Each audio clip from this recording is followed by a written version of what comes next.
So welcome everyone to Best Management Practices for Roadside Invasive Species, presented by the Adirondack Park Invasive Plant Program. My name is Rebecca Bernacki.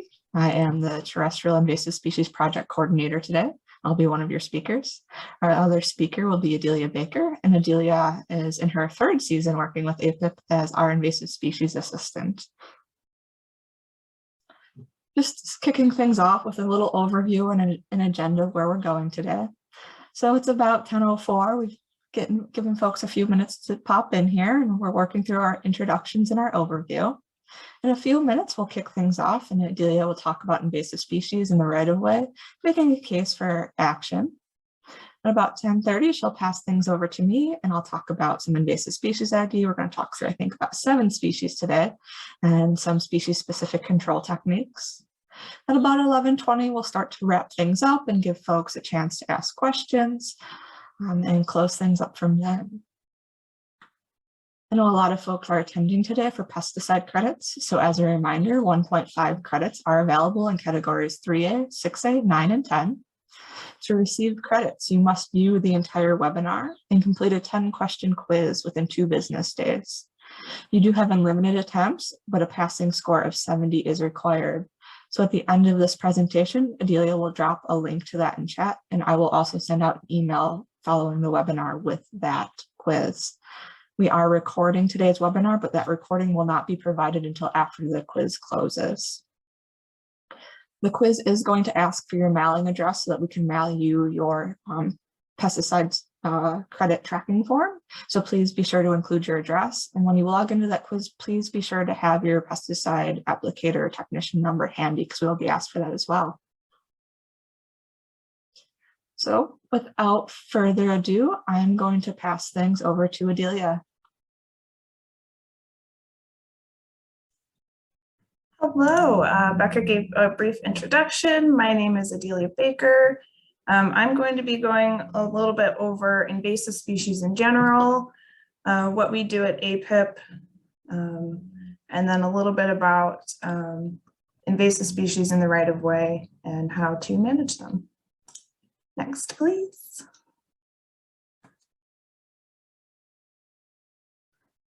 So APIP, the Adirondack Park Invasive Plant Program, we are part of a larger prism of networks. A larger network of prisms, so partnerships for regional invasive species management. New York State is split up into 8 of these regions. Each of these areas are focused on delivering invasive species programming. All of these are funded through the New York State Environmental Protection Fund, with money being administered through the Department of Environmental Conservation.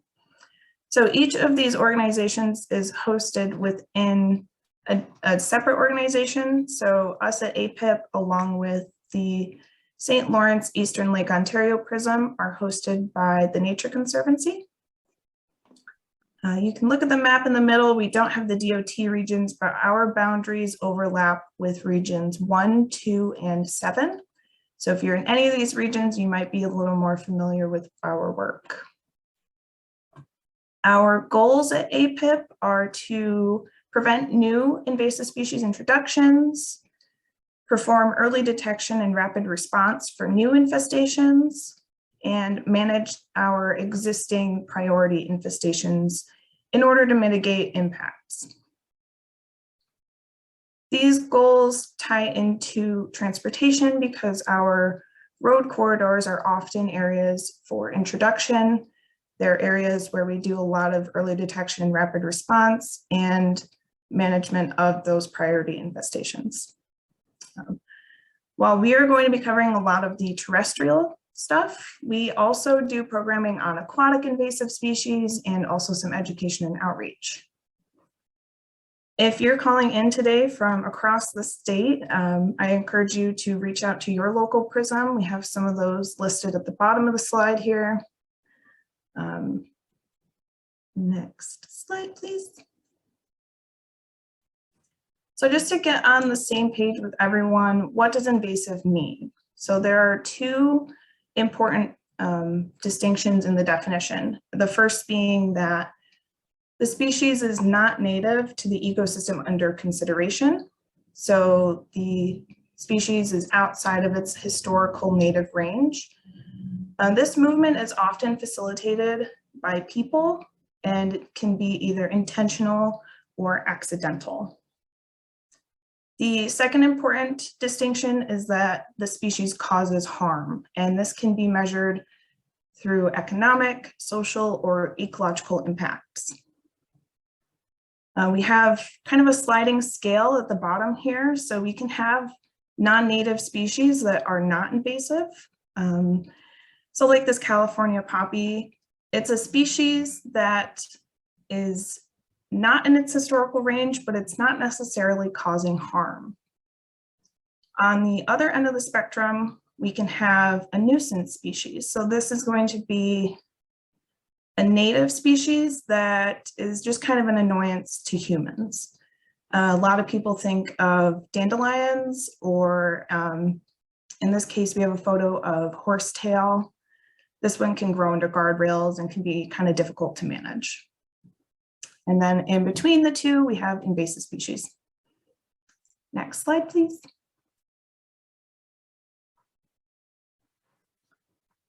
So then what makes some species become invasive? So because they're in an area that is not native to them, they usually lack predators to keep them in check. They also have a lot of adaptations that help them succeed. So they might produce a lot of seeds, or they might be able to reproduce through many different means. Oftentimes, they're generalist species, so they don't really need a specific habitat in order to thrive. And they can be early colonizers or some of the first species to emerge in the spring, so they have a chance to monopolize resources. Next, please.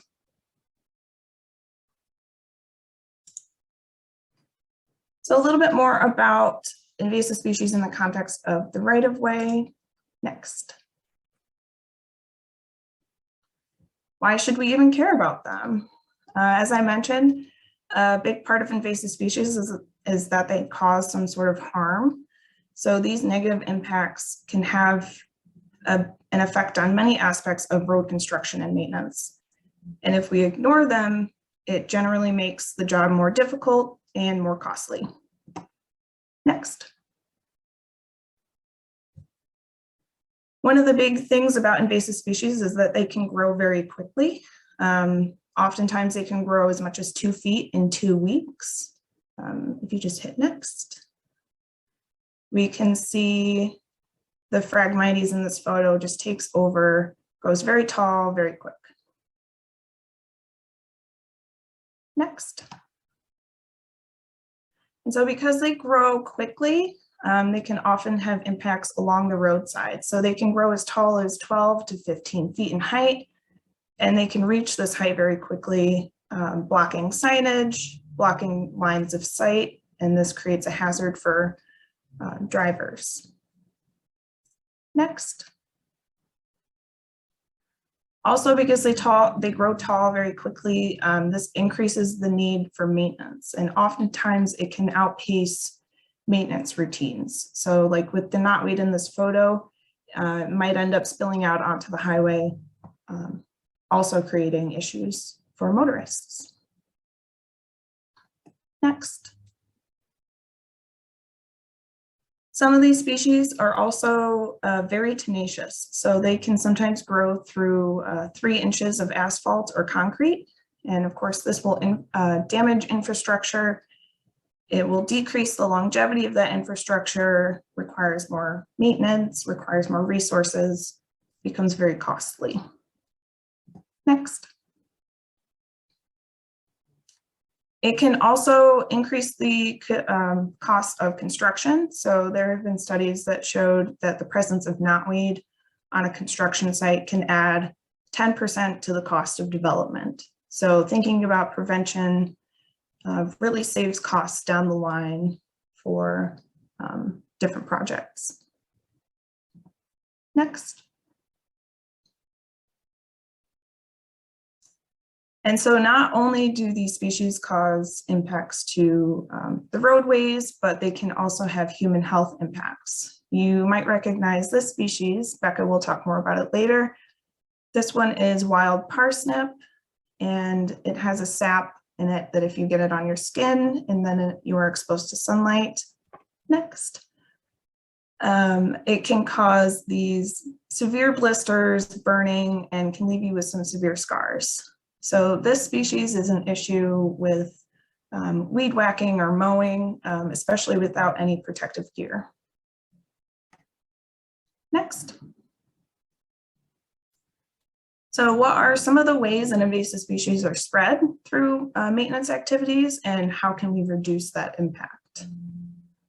Next.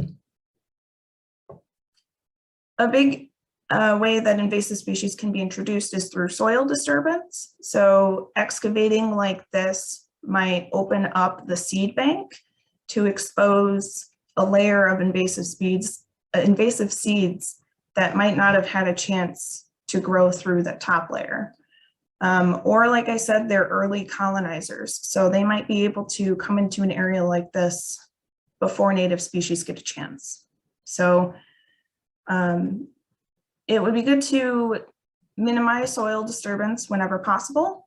But if you do disturb the soil, try to stabilize it as quickly as possible. And then of course, if you are using fill, don't bring fill from an area where invasive species are known to be present to an area where they are not known to be present. Or even if you do know that invasive species were already present at that site, you don't want to bring in any more just to make it worse. Next. And then thinking about moving and maintaining equipment. So even where we store equipment can have an impact. So an area like this with the staging area filled with knotweed, if you go to move these plows later on, you could end up moving plant material along with you. So we should use staging areas that are free of invasive plants. And then when moving equipment, you should try to move from areas free of invasive plants to areas that have invasive plants whenever possible. But if you do have to go in the opposite direction from an area that's invaded to one that's not invaded, you should clean any visible soil or plant material from any of the machinery or equipment. And you can do this in a number of ways. You can use a portable sprayer, high pressure air, or if it's something small, you can use hand tools or a brush. Next. Mowing can also be a huge vector of spread. So we have 3 species that we'll be covering today that spread through stem fragments. We have purple loosestrife, common reed grass, and knotweed. And so small pieces of these stems can grow roots and further spread the plant. So mowing these species should be avoided. But mowing can also be a good tool for suppressing seed dispersal. So mowing before plants go to seed around August can help to mitigate the spread of those plants. And then also with moving mowing equipment, ideally, equipment should be cleaned prior to transport between sites, but at the very least, it should be cleaned daily to help mitigate the spread. Next. And so if you remove plants from a site, what should you do with them? There are a number of ways you can dispose of plants. In the photo here, these plants are being solarized, so you can bag them up into black trash bags, leave them in the sun for about 2 weeks, and then they'll kind of liquefy, and then you can just bring them to the landfill. Or you can use herbicides, or if you have woody shrubs, trees, or vines that do not have any seeds, you can form brush piles. Next. And then going back to excavating, what do you do with contaminated fill? So if you do remove material from a site, it should be stockpiled on an impervious surface, and you can monitor it to see if any invasive plants show up, like in this photo with the knotweed. And then from there, you can render those plants non-viable through the methods I just mentioned, through solarizing or herbicides. And then avoid excavating areas that have knotweed, purple loosestrife, or common reedgrass, as they spread not only through stem fragments, but also root fragments. And I will pass it off to Becca. Thanks, Adelia. So I'm going to kick things off here and start talking about invasive species ID and some species-specific control techniques. But first, let's talk about safety. So for each species I talk about, I'm going to talk about some mechanical control methods and some chemical control methods. So I think we'd be remiss if we didn't touch on a little bit of safety first. So when we're talking about using herbicides, there are some best management practices that we always want to follow. I know a lot of folks on today's call are certified pesticide applicators or technicians, but we should all know our limits. So if you are not a certified applicator, just know that you are not allowed to apply herbicides on property that you do not own. When using pesticides, we want to always wear our appropriate PPE. It's listed on the product label, and so you're going to find the appropriate section of the product label, and it will tell you what type of PPE you need to wear. Usually it's long pants, long sleeves, gloves, and eye protection, but that varies by the pesticide. And we need to remember that the label is the law when it comes to pesticides. The third thing we want to be remember is to be mindful of environmental conditions. So if we're going out to apply herbicide and it looks like a torrential downpour is imminent, it may not be the best time to apply those. So be cautious of rain or dew or wind. We want to minimize our drift in those windy conditions. If we're going to be applying products near water, we want to use aquatic approved products. Very important, we want to choose an appropriate product and application method for our target species and our setting. So we want to look on the label and, see if the species that we're trying to control can be effectively controlled with that formulation of herbicide. We also want to check the label for the recommended dilution rate for each species that we're applying. And the last thing to remember is always to be patient. Systemic herbicides may not cause visible declines for over 2 weeks. And I really like to tell this to landowners in particular. You're not going to go out and spray a systemic herbicide on your plants and see it die off in the next day or two. It does take a little bit of time, and we do need to be patient.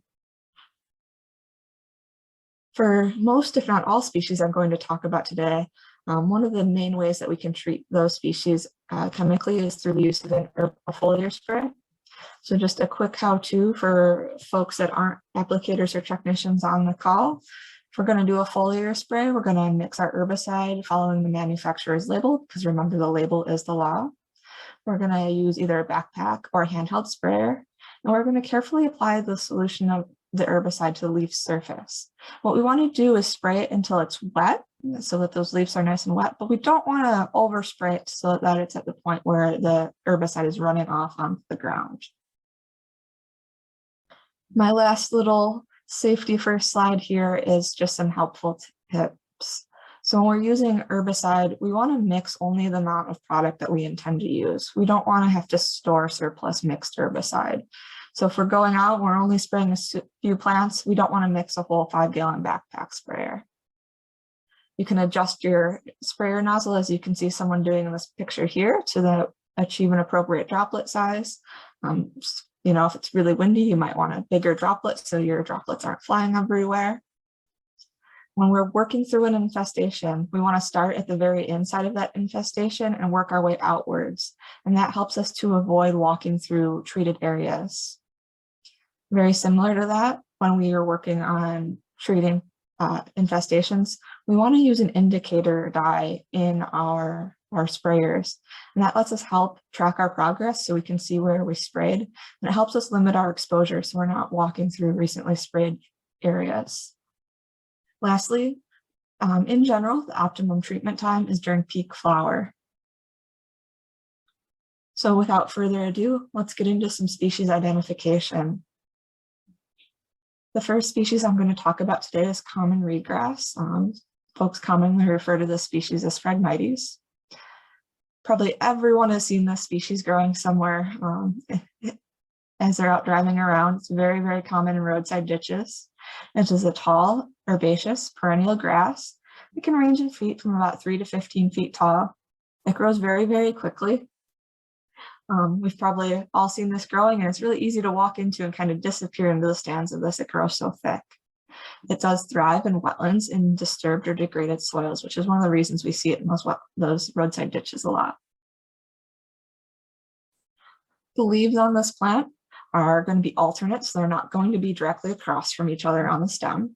They're flat, they're hairless, and they have a tapered point. They're very long, about 20 inches long, and they're a pretty unique color. I think they're like a dark, I like to describe them as a dark blue-green color. The stems of common reedgrass or Phragmites have these leaf sheaths that are tightly attached to the stem. And the ligule, remember that term, it's going to be really important in a few minutes. It's where the leaf attaches to the stem. Has a few fine white hairs, as you can see in this picture here. The tassels or fruits and flowers of Phragmites are these large feathery plumes that change from kind of a purple brown in our midsummer to a tan gray late in the season. And these flowers spikes do tend to stay on the plants throughout winter. So how does Phragmites spread? Well, on its own, it spreads very easily through the expansion of an extensive root system. They have those long runners. If you think about like a strawberry plant in your garden, they get those root runners. Phragmites spreads a similar way. They also have some airborne seeds, but the main way this is spread through human interaction is through fragmentation. So if you mow through a patch of Phragmites, it's very likely that you will spread that infestation further instead of making it better. So before we talk a little bit more about management, let's talk about some lookalikes. The first lookalike I'm going to talk about is reed canary grass on the left. This is also an invasive species, but it tends to be much smaller. It doesn't reach that very, very tall, 15 feet in height. But early in the growing season, it can be very hard to tell these two species apart. Remember I said a minute ago that ligule term where the leaf attaches to the stem was going to be really important. How we tell reed canary grass from common reed grass really easy is we're going to look at that ligule, and if it's membranous, it's going to be common reed grass. And if it's hairy, it's going to be common reed grass. We also do have a native Phragmites out in the Adirondacks and throughout the state. This species is pretty rare, so it's pretty unlikely that we're going to run through it. But if you see a patch of Phragmites and it's less dense than what we see in these invasive stands, it's a good idea to double check it. What we're going to do is we're going to look at that ligule again. And you can see on the invasive species on the left of that picture, that ligule has a really fine, almost drawn with a pencil, black line. If we look at the native species, it's much thicker. It looks like someone drew it on with a Sharpie. So that's how we're going to tell the difference. Getting into management, each species is going to have one of these management slides, and I'm going to sound like a broken record because they're very similar to each species. But we're all here to learn how to manage these species, so it's probably the most important part today. Mechanical treatment is possible for very, very small infestations. So if you only have a plant or two, in this case, you want to dig it or pull it, but you want to be sure to remove the entire root system. Remember, I said it can spread via fragmentation, so if you leave some of those roots in the ground, they're just going to pop back up. Any plant material or root material that we remove, and we're going to put in a black contractor bag like Adelia talked about. We're going to leave it in the sun for 2 to 3 weeks until it gets kind of mushy and goopy and isn't viable anymore. And then we're going to dispose of it in our normal trash stream so we can put it out to the curb if we have trash pickup, or take it to the dump. We can also remove this species via excavation. So if you have the equipment to do so, you can dig below the depth of the roots. So we want to dig down about 4 feet. We want to dig about a 5-foot buffer around the perimeter of where that infestation is, because it does spread via those underground roots. And And then we want to take all of that contaminated soil and plant material and bury it at least 5 feet deep. Anytime we're removing invasive species, we want to be sure to monitor that site for reemergence, but it's especially important here. To chemically treat the species, we can use a foliar spray that I just talked about. And when I talk about these concentrations, just know that these are the concentrations that we may use at APIP or some concentrations that I found on product labels. This is going to vary depending on the product that you use. So it's very, very important to check your product label. So I'm going to go pretty quick when I talk about concentrations. So we can use a glyphosate-based herbicide at about a 1% concentration, or an imazapyr-based product at a rate of 2 to 3 pints per acre. We can also treat the species via a stem injection, and this is really handy if we have native species around we're going to try to protect. And if we're using that method, we can use a glyphosate-based product at 5 milliliters per stem at a 50% concentration. What's really important is we don't want to mow through this species. It does spread via fragmentation, so mowing is not a good control method for this species. The second species we're going to talk about today is knotweed. Knotweed is actually a group of closely related species. So within the Adirondacks, we have Japanese knotweed, giant knotweed, and Bohemian knotweed. Bohemian knotweed is a hybrid of giant and Japanese knotweed. All of these species are very fast-growing herbaceous shrubs. I believe giant knotweed can reach over 18 feet in height. So a pretty impressive growth form. The leaves on Japanese knotweed can vary in size between the species. So Japanese knotweed leaves are usually about 6 inches in length, where giant knotweed leaves can reach 12 inches in length. They are alternate on the stem. So like in Phragmites, they're not directly across from each other.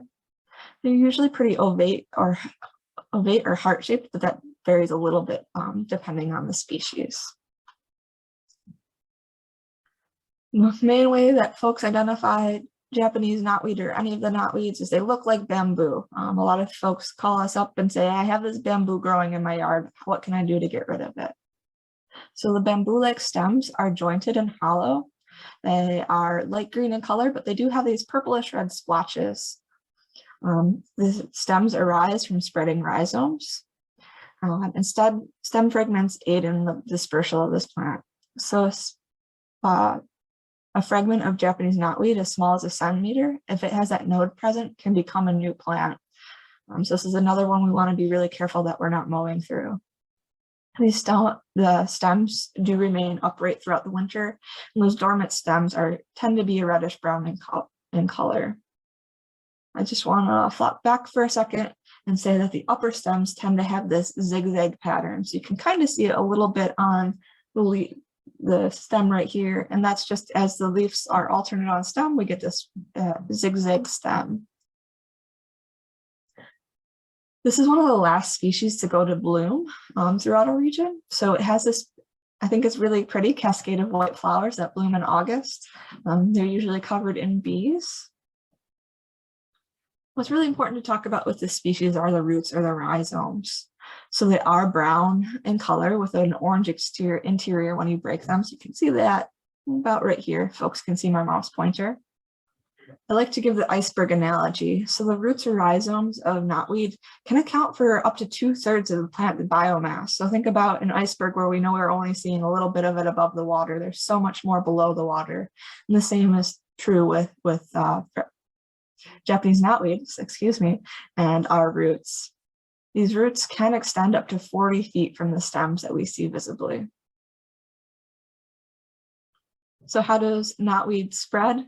On its own, it's spreading through those extensive underground roots.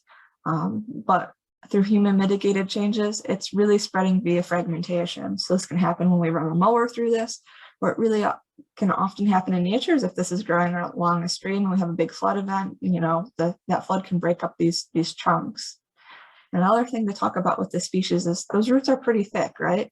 They're about the size of my finger. There's not a whole lot of fine root material there. So when this does grow on stream banks, it doesn't do a great job of holding those stream banks together like our native species with those really fine roots. So stream banks can wash out pretty easily. So what are some lookalikes? The first lookalike we'll talk about is bindweed. This is another non-native species.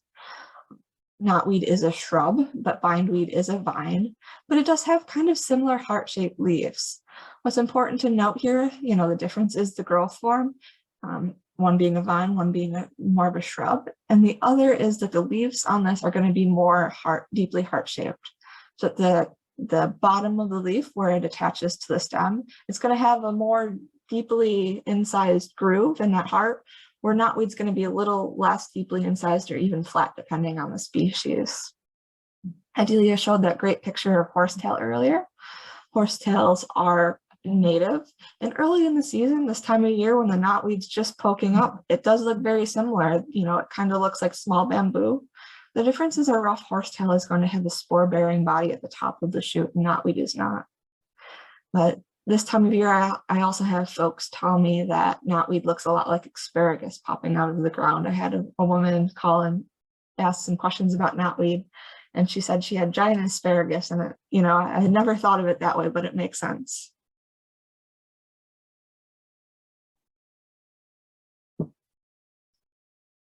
So how do we manage knotweed? Very similar to Phragmites. If it's a small infestation, only a few plants, we can pull it or dig it up. But again, we want to be really, really cautious that we're getting that entire root system. When we remove those plants, we're going to want to put them into a contractor bag, leave it in the sun to solarize it, so it gets mushy and goopy, usually about 2 to 3 weeks, and then dispose of it in our normal trash stream. Like Phragmites, we can also manage the species via excavation. We want to dig below the depth of the roots, which is about 4 feet deep. We want to find where those rhizomes end in the soil and dig a 5-foot buffer around them. And then we want to bury that contaminated soil and plant material at least 5 feet deep. As always, anytime we're managing invasive species, we're going to monitor the area. Invasive species management is very rarely a one and done type thing. It often requires multiple years of follow-up. Treating the species chemically, we can use a foliar spray. At APIP, we use a glyphosate-based herbicide at 3% concentration, either with or without a 0.5% concentration of imazapyr mixed in. Like Phragmites, we can also treat this species via stem injection. Like I mentioned, that's really great if we're trying to protect some good native species in the area. And we can do a glyphosate-based herbicide for those stem injections at 2 to 5 milliliters per stem at 100% concentration. Probably sound like a broken record at this point, but this species does spread very, very, very easily via fragmentation. So we don't want to use mowing as a management process for this species. The third species I'm going to talk about today is purple loosestrife. It's probably the prettiest species I'm going to talk about today. And purple loosestrife is an erect herbaceous perennial. It grows about 3 to 7 feet tall. It grows in a variety of wet habitats: wet meadows, marshes, riverbanks, the edges of streams and ponds, and roadside ditches. To identify purple loosestrife, we can look at the leaves. The leaves are going to be either directly opposite each other on the stem, or they can be whorled in groups of 3 like we see on this picture here. So we have 3 leaves kind of directly across from each other in a whorled pattern. The leaf margins or edges are smooth, meaning that they don't have teeth on them, and the leaves themselves are lance-shaped. The leaf itself may clasp onto the stem, and the leaf veins do not touch the edge of the leaf. So sometimes before a purple loosestrife gets its flower, it can look like a lot of other things. A lot of other things have that same kind of leaf pattern with very similar looking leaves. Luckily, the stems of purple loosestrife are pretty unique in that they're angular or square shaped. So what I do is if I see that leaf pattern and I'm not sure if it's purple loosestrife, I'll pick it up and I'll kind of roll it in my fingers. And if it rolls like a pencil, probably not purple loosestrife. But if it's kind of chunky, like I'm trying to roll a square, it's an indicator to me that it's likely purple loosestrife.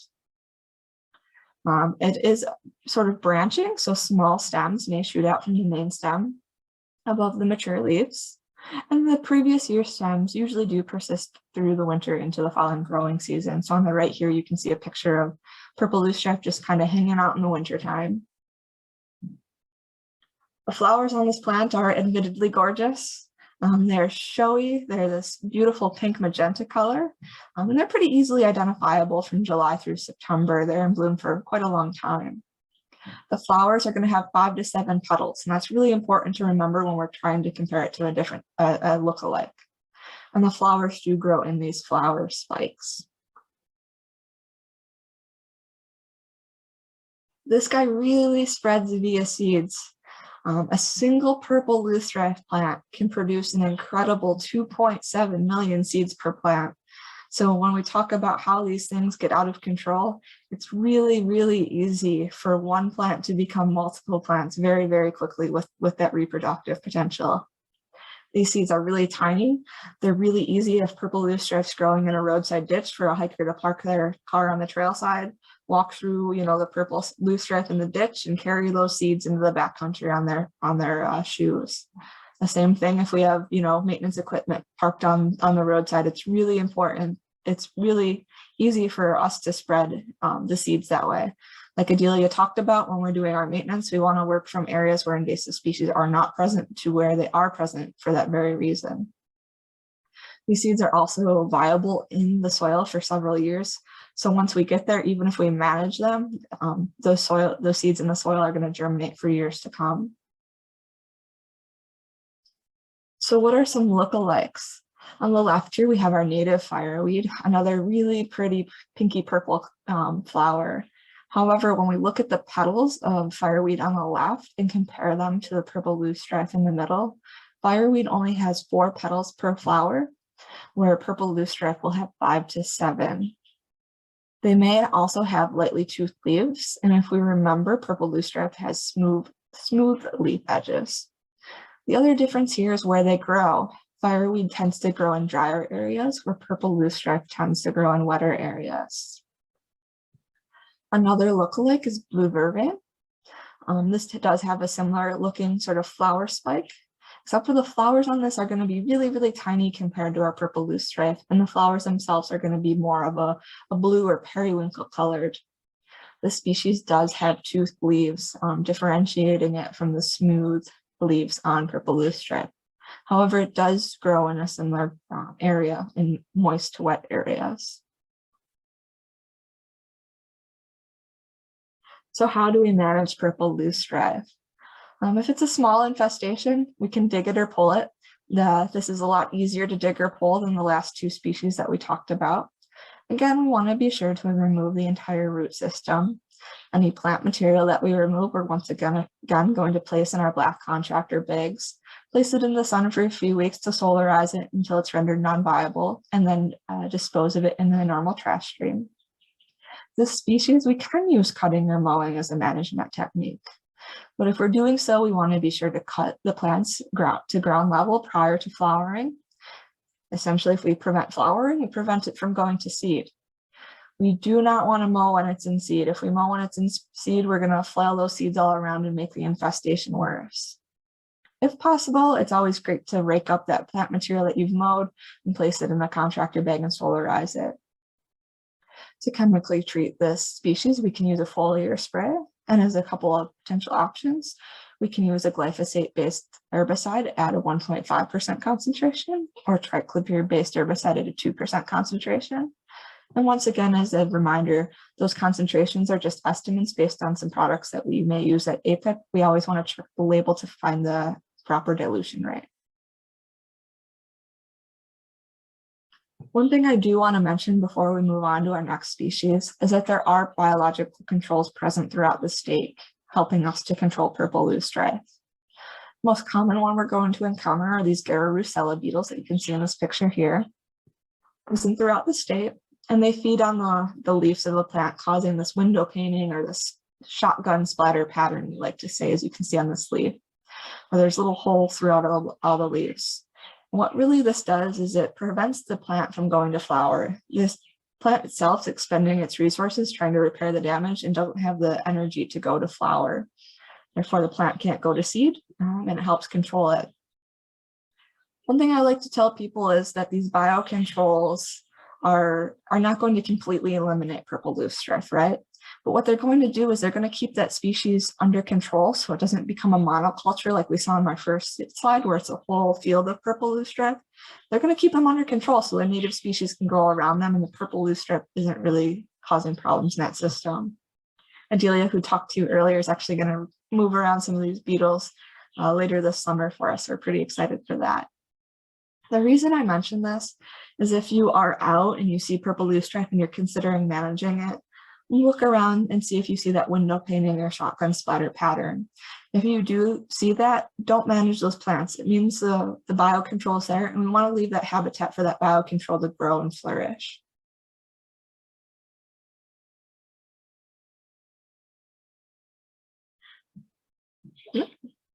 Slides not advancing.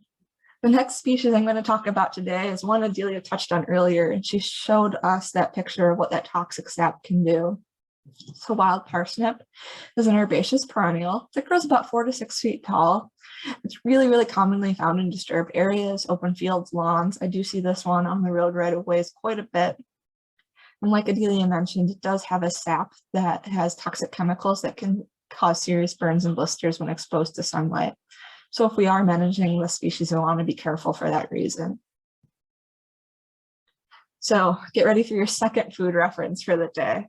Wild parsnip leaves are pretty easy to identify. They are compound leaves, so they are a stem with multiple leaflets. You can think of a ash leaf as opposed to a maple leaf here. They do have these very, very saw-toothed edges, and I like to tell folks that when you see them in person, they look just like a giant celery leaf growing out there. The stem of wild parsnip is pretty unremarkable. It is branched, as you can see the branching happening here. It's hollow, and that stem does contain that toxic sap inside of it. And it's slightly grooved. The flowers of wild parsnip are these flower umbels or flower clusters. You can think about an upside down umbrella when we talk about those umbels. And the individual umbels are about 2 to 6 inches wide. And each flower inside that umbel has 5 petals that bloom from June until late August. So this one will be blooming before we know it. You know, it's early May here. We're going to be getting into the summer before we know it, and we will bloom until late summer. This guy also spreads really easily via seeds. So it doesn't produce quite as many seeds as purple loosestrife, but it does produce a lot of small, broad, oval shaped seeds. If you look really, really closely at the individual seeds, you can see that they are slightly ribbed. So what are some species that look like wild parsnip? The first one is golden Alexander. So if we look at those leaves, they're more finely dissected. They don't look at all like those celery leaves of wild parsnip. And this species blooms a lot sooner, typically in May and early June. I haven't seen this yet, but I suspect it's out there. And if it's not, it's out there, going to be out there very, very soon. The next species we'll talk about as a lookalike is cow parsnip. This is a native species, but it does have that same toxic sap. The big difference here is that the flowers are going to be white as opposed to yellow. And if we look at the leaves are going to be more palmate, so they're going to be more kind of wide, or wild parsnip leaves are more oblong in shape. You can see the wild parsnip leaf as compared to the cow parsnip in those two pictures.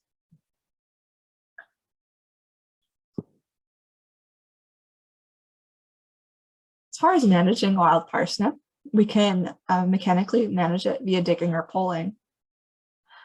If we're doing so, we want to be really, really careful and wear gloves and long sleeves. We don't want to get that sap on our skin. So we can dig or pull small infestations. Adelia's probably pulled a couple thousand of these plants in her 10-year at APIP. We can also use a spade to cut the taproot. As long as you cut the taproot, you're probably okay leaving some of those roots in the soil. We're going to place all of that plant material and any root material that we remove in a contractor bag, leave it in the sun for a few weeks and solarize it until it's non-viable. Then we're going to dispose of it in a normal trash stream. We can cut or mow this species, but we want to be really careful if we're going to use that treatment method. We want to cut it to the ground level, prior to flowering. Like I said before, if we prevent it from going to flower, we prevent it from going to seed. We don't want to mow it when it's in seed for the same reasons as purple loosestrife. If we mow when it's in seed, we spread those seeds all over with our mower. We drive through those seeds, get the seeds in our tires, and spread them along the right of way. If you're mowing up on a large mower, you're in an enclosed cab, there's not as much concern about the splatter. But what's really, really important here is, if you find this in the ditch in front of your house, we don't want to go in and manage it with a weed whacker. A weed whacker is just going to throw all that sap around and you're going to be completely unprotected from it. You can also treat this species via foliar spray. I do believe this is a really old picture of my colleague Zach out doing some chemical treatments. He's using a foliar spray here. And we can use a glyphosate-based herbicide at a 1 to 2% concentration or a triclopyr-based herbicide at a 1 to 2% option. Like all the other chemical treatments I'm talking about, these are not our only chemical treatments. They're just a few options to kind of get you thinking about it. The next species I'm going to talk about today is Japanese stilt grass. This one is pretty rare in our region. In the Adirondack Prism, we only have one known infestation of it. But I used to do right-of-way work in Pennsylvania, and I've seen just acres of this species. Once it gets into an area, it spreads really, really easy in disturbed areas. The species is an annual grass that sprawls along the ground as it grows, as you can see in this picture. It's really adapted to low light conditions, so it can thrive in a wide range of habitats, including woodlands, wetlands, fields, and roadsides. You can see the road in this picture here. What we think happened in this case was a contractor was in the area doing some construction. It's probably in an area working before that where there was some stilt grass, parked his trailer, drove it through, got the tiny little seeds in his tires, brought his trailer up here, parked it, and those seeds, fell off as that mud dried on his tires. We have a new infestation. So that's why it's really, really important to clean our equipment as we're moving from site to site. To identify Japanese stilt grass from a lot of our native grasses, we're going to look at the leaves. And the leaves are pale green in color. They're narrow, lance-shaped. But what's really distinct about them is this silvery off-center midrib that you can see in this picture. None of our native grasses have that. The other thing that we can do if we see that silvery midrib and we want to double check is we can take our fingers, put them on the top and the bottom of the leaf and rub them back and forth. If it's smooth in both directions, more likely than not, it's Japanese stilt grass. If it's rough in one direction or another, it's probably one of our native species.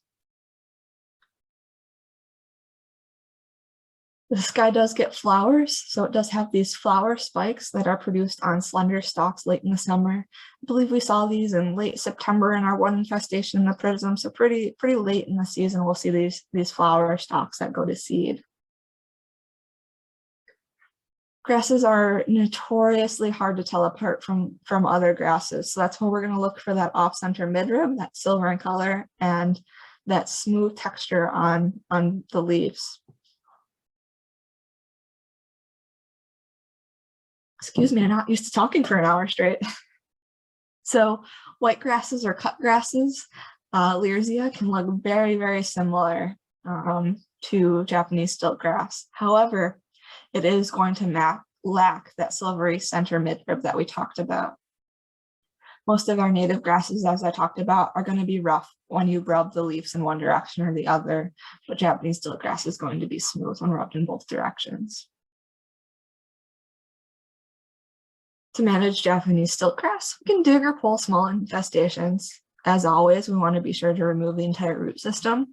We're going to take all of that plant material and put it in a contractor bag, solarize it for 2 to 3 weeks, and then dispose of it in our native trash stream. You folks are all going to be hearing me say that in your dreams tonight, and that's our goal here.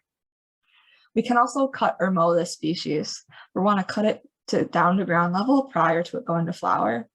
Like I said a million times already today, we prevent it from going to flower, we prevent it from going to seed. We do not want to mow when it goes to seed. And if possible, we can rake up that plant material, put it in a contractor bag and solarize it, similar to those plants that we dug or pulled. We do have chemical options for the species. We can use a foliar spray. Generally, glyphosate-based herbicides recommend a 1% dilution rate. I'm not even going to try to pronounce the chemical name of this next species. But acclaim is another product that can be used to control Japanese stilt grass. The rate for that product is going to depend on the size of the grass. But what's really cool about that product is if you use it according to the label, and remember the label is the law, it will protect the native grasses growing around the Japanese stilt grass. Getting into some really roadside specific species, we're going to talk about the sweet clovers, white and yellow sweet clovers in particular. These are herbaceous biennials that grow up to 6 feet tall. They most commonly grow in really disturbed areas, old fields, roadsides, and the like. When I look at the leaves of the sweet clovers, they're going to be very similar between white and yellow. So the leaves are going to be compound, some 3 leaflets per leaf. They're going to be arranged alternately on the stem, so not directly across from each other. And they do have these pretty distinct toothed leaf edges or leaf margins. The stem is going to be branched. So you can see kind of it branching off here, and it can be either hairless or have very short, very coarse hairs. The flowers of sweet clover are how we're going to tell the difference between white and yellow. Obviously, that depends on the flower color. And these are located in clusters, located terminally on the branches. They're really, really fragrant, and they generally bloom in our area from about June through late July. Like a lot of the species we've talked about today, sweet clover spread via seeds. So seeds are going to be contained in a small flattened seed pod. You can see those in the picture here. And what's really important here is these seeds can remain viable in the soil for up to 30 years. So if we get sweet clover, if we have sweet clover in an area, we're going to be managing it for a while. So, we want to manage it where it is, but we also want to be really, really careful not to spread these seeds around and create a problem in a new area. The species can also sprout from the roots. Sweet clover does look a lot like alfalfa when it comes to the leaves. Alfalfa is a commonly grown commodity. It is a non-native. However, the leaflets are only going to be serrated on the top half. So in that picture on the left, on the right, we have our alfalfa, where the sweet clover on the left is going to be toothed along the entire leaf edge. The plant can also look a lot like bird's foot trefoil, which has a yellow flower. It's also a non-native species. However, there are 5 leaflets as opposed to 3 on each leaf. And the leaf margins or edges are smooth on this species. To manage sweet clover, we can dig or pull small infestations. We want to remove the entire root system because remember we talked about how this species can spread via the roots. We're going to take all of that plant material, the stems, the leaves, the roots, and everything. We're going to put it in a contractor bag and solarize it until it's rendered non-viable. We can also manage the species by cutting or mowing. We can cut the species down to ground level prior to flowering. As always, we do not want to mow when the species is in seed. Think about that 30-year longevity. We don't want to spread this into new areas. If possible, we want to rake that plant material up and solarize it. There are also some great chemical options for the species. We can use a milestone at 5 fluid ounces per acre, or we can use a 2,4-D based product at about half to 2 pints per acre, depending on the product and depending on the growth form. As always, the label is the law. We're always going to check the label and make sure it's appropriate for the species and determine the dilution rates.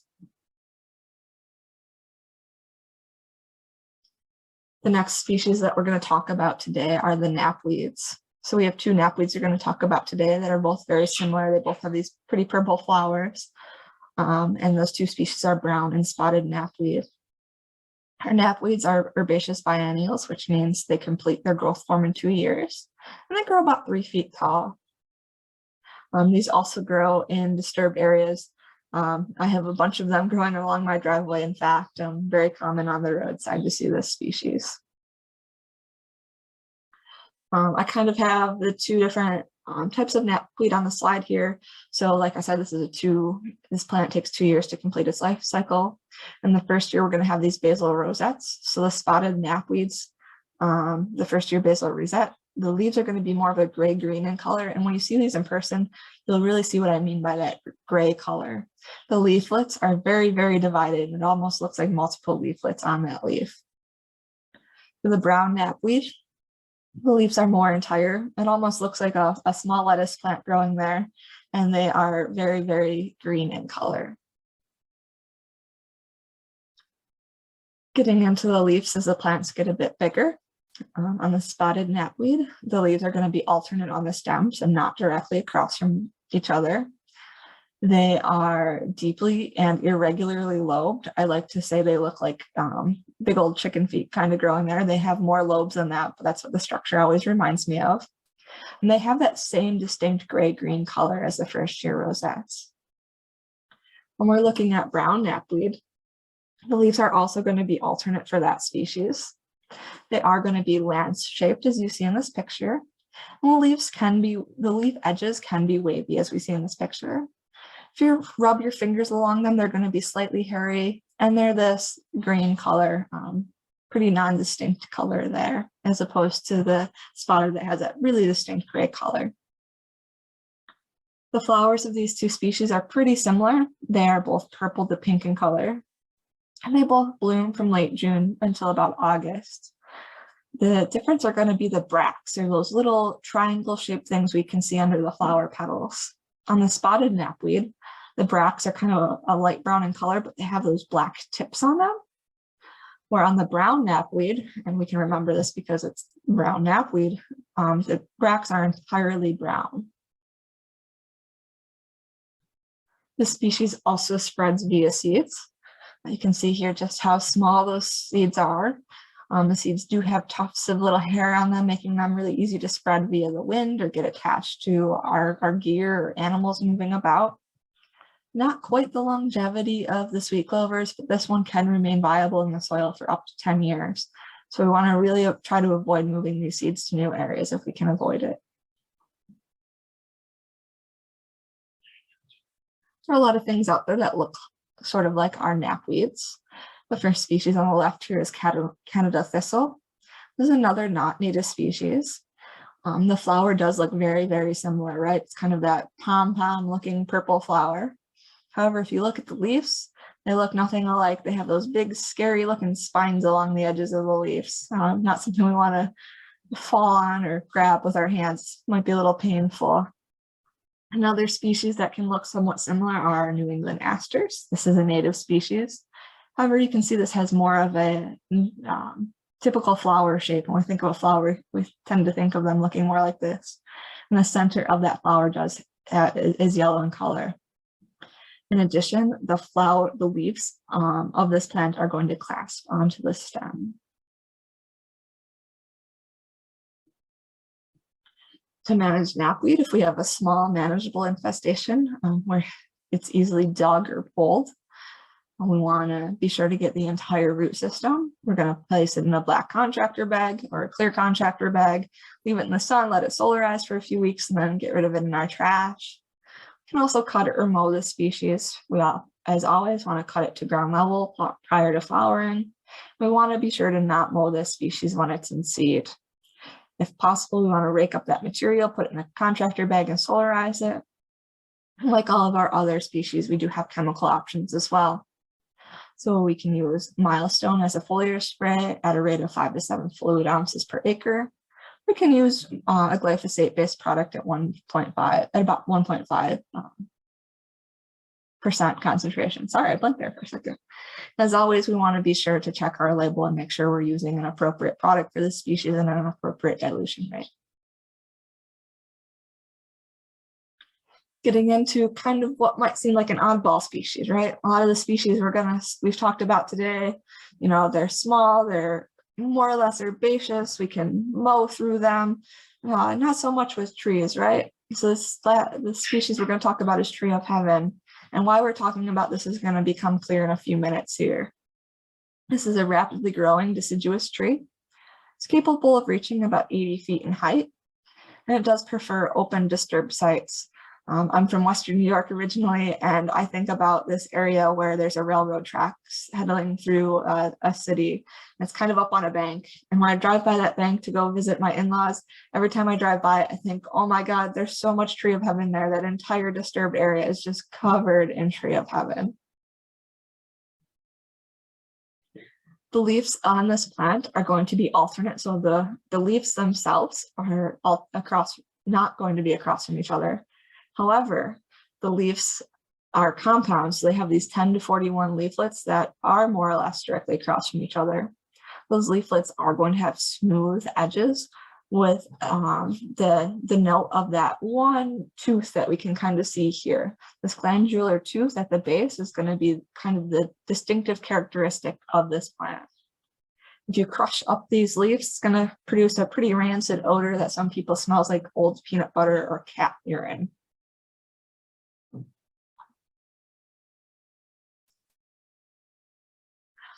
Get ready for our third and final food reference for the day. The bark on this species starts out as a greenish brown on very young stems and turns to this light gray-brown color as the tree matures. If you look at this bark, especially when you see it in person, it does resemble cantaloupe skin. So if I'm looking, we saw those pictures of the tree of heaven, it does look very similar to our sumacs. If it's not the growing season, I'll look at the bark, and if I see this cantaloupe-like bark, it clues me in that this is tree of heaven and not a sumac.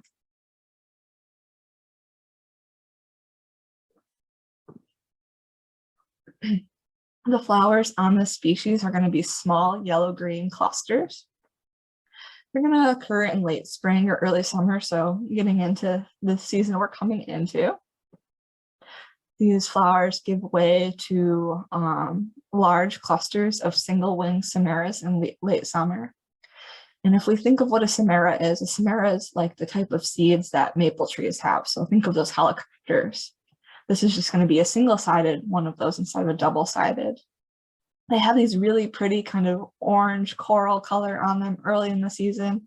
And as we get late in the season on those fruits and seeds, they're going to fade to this dark brown color. The species does spread very, very easily via seed. So a single plant can produce up to 300,000 seeds. Just an incredible number once again. Just like those helicopters on our maple trees, these seeds are very, very easily dispersed by the wind, and they can spread up to 300 feet via the wind alone. One of the things that scares me the most about this species is it is really common in other parts of the state. We have a ton of tourism here in the Adirondacks. We've probably all had a kayak in our backyard or a canoe that we leave outside under a tree. And you know how those maple, helicopters fall into our kayaks, and we throw them on our truck or car, and we drive somewhere and we get to our new destination. We kind of pull those out, throw them on the ground before we get in the water. It's very, very easy for that same thing to happen here with tree of heaven. What's mind-blowing about this species is that sprouts as young as 2 years old can produce seeds. So it's really, really quick from the time that these seeds germinate in the soil until it produces a plant that can produce seeds. This species also can spread via root suckers. I was actually at my in-laws' house a few years ago, and my father-in-law comes up to me and he says, "Becca, do you know what this plant is? It just showed up here and it's grown like 2 feet in the last couple of weeks." So I walk over to it, and it's a little tree of heaven, and I look across the street, and there's this, 30, 40 foot tall tree of heaven growing across the street. And I start digging down to see if it's a product of a sucker or seed, and sure enough, it was a sucker that had grown under the road. Just incredible. So the reason we're talking about a tree of heaven is because it is the preferred host of spotted lanternfly, which is a forest pest that we're finding in New York now. It has not been found in the Adirondack region yet. While tree of heaven is the preferred host of this species, it will feed on at least 25 species of forest trees, and it also threatens fruit and grape production. I did read something recently that indicated that the second most preferred host was grapes for this species. was first identified in New York in 2020 in Staten Island. We've since found infestations in the Ithaca area. There are a lot of great resources from our partners out there if you're interested in learning more about the species. What's really important to talk about with this species are the egg masses. So females will lay these grayish brown egg masses, kind of these squirty brown kind of dots on hard surfaces in September through the first killing freeze. And then they'll cover them with this kind of gray putty concrete looking covering that's going to turn a dark brown as it hardens. What's really important is that this species is super common in like the New York City area and certain parts of Pennsylvania. These females spotted lanternflies will lay these eggs on any flat surface. That means if we have equipment parked in those areas, whether it be a trailer or a mower, you know, excavation equipment, very likely female spotted lanternflies are going to lay eggs on it. We transport that mower up here, that trailer up here, those eggs can hatch, and we can create problems that way. So we always want to check our equipment before moving it long distance, especially if it's coming from an area where we know the species is present.